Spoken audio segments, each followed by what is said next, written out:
content for this vlog? Mag-house tour. Ayun, mag-house tour tayo.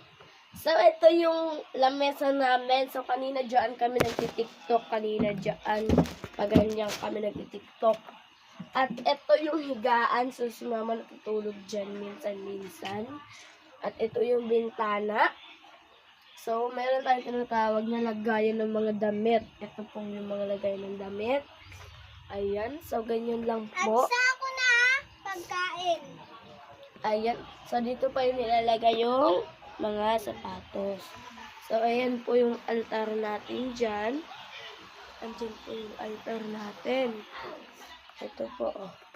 Ito po yung altar natin. Ayun. Kung gusto nyo, hanapin nyo yung bahay ko. Bibigyan ko kayo nito. So, madami kaming ganon.